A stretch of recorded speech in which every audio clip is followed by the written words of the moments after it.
Hello, I'm Daniela Saioni, a 30-year veteran international script supervisor, and I'm coming to you today from Toronto, Canada. There's a current negotiation happening between the largest script supervision local on the planet, Local 161 in New York City, which represents script supervisors in 23 states, and the AMPTP. And one of the major issues in play is pay equity. Certain aspects of the contract are outdated, like the camera fee for additional cameras. They get a $40 a day flat rate for all cameras beyond the A camera, not for each camera, and that rate was established in 1984 when we were all shooting on film with a lot fewer cameras. That rate has not since been adjusted to meet the modern day realities of our job in the digital age, where we have an ever-increasing number of camera teams we support, and there is still just one of us on set. In other words, the workload has expanded substantially due to additional cameras, but the pay for additional cameras has been frozen in time, back to the days when big shoulder pads were a thing. Script supervision is one of the least understood positions on set even now, but back in the 80s when that rate was set, sexism was at an even higher high, and at that time, script supervision was regarded as women's work, which, as we know, has been historically devalued and dismissed. In our case, our role gets misinterpreted way too often as being secretarial. One of the most offensive things you can say to a script supervisor, besides maybe calling them scripty or a script girl, because if that's not obvious to you, those are both highly infantilizing terms, is mentally or verbally referring to us as note takers. And yes, it's factual that we take a lot of very specialized notes communicated to post-production in a very specialized way, but the notes themselves are actually just a fraction of our job description. Script supervisors are responsible for a myriad of things in prep and production.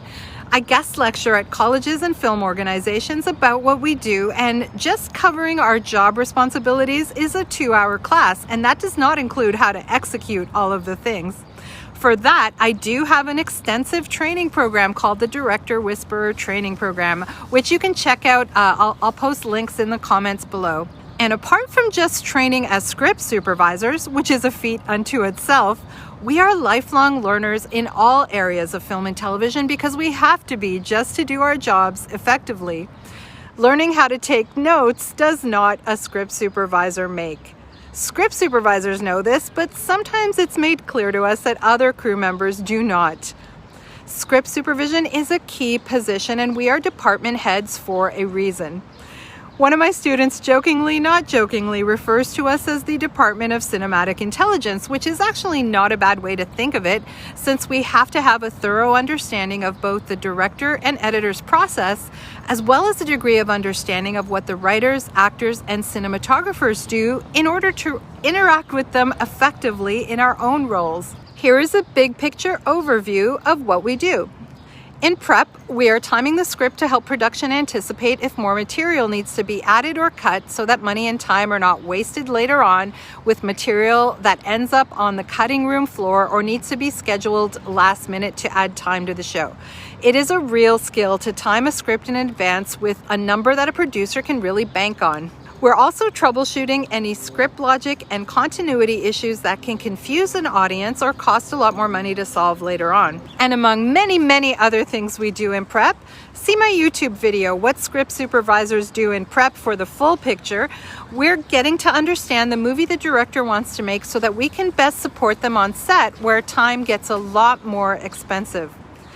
On set, we are one of the very few crew members actually editing in our heads so that we can troubleshoot any editing issues in advance. You see, for those who don't know, movies are shot out of order, and sometimes they're shot in several tiny pieces and even layers of pieces if VFX is required.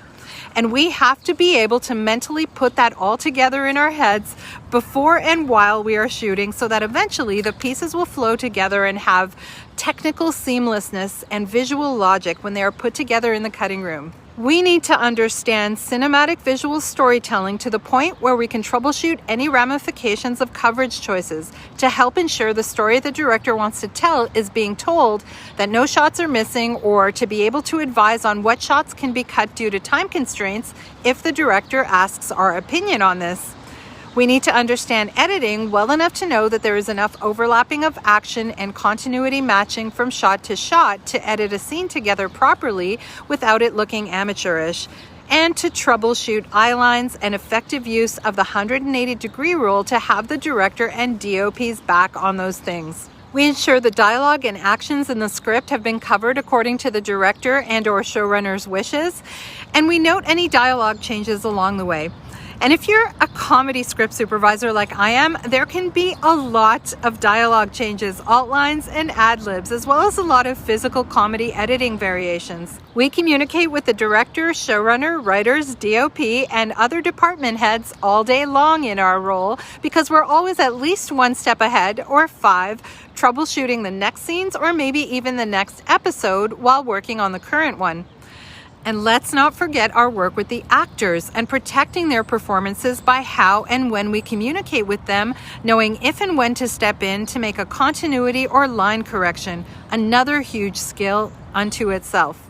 We also have to have the producers back by having a big picture understanding of what is important to correct and adjust along the way and what to let go of, as we're trying to get our day in a set amount of time. We keep track of shots and audio owing as we go along in production so that pickup days can be organized efficiently in advance. We are working before the camera starts rolling and after the camera wraps, and we are doing mental calisthenics all day long to make all of this happen. And there's more, but yes, we do make a lot of notes, very specialized notes intended to give production a clear record of the day's events. For example, on our daily progress reports, so they can correlate the budget and daily expense reports to what happened on set using our paperwork, as well as our full editing notes package, which saves thousands upon thousands of dollars in the editing process. Because time in post-production is also expensive and the editor is not on set with us. So those editing notes, which include a shoot log and facing pages, they include directorial choices, technical issues, and technical specs for each shot.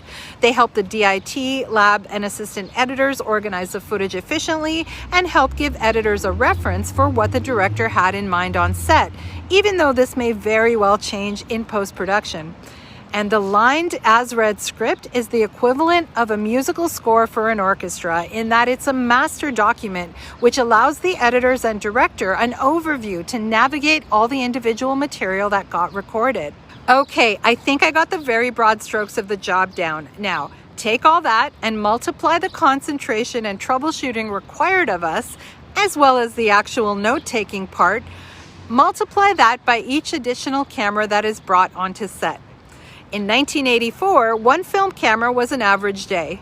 In 2022, 3 cameras is the norm, 4 is not unheard of, and I've personally done as many as 10 cameras a day on action movies, and some of my colleagues have done as many as 17. Turnaround times for an edit have also shrunk substantially since 1984, so the importance of the quality and substance of our notes has only grown.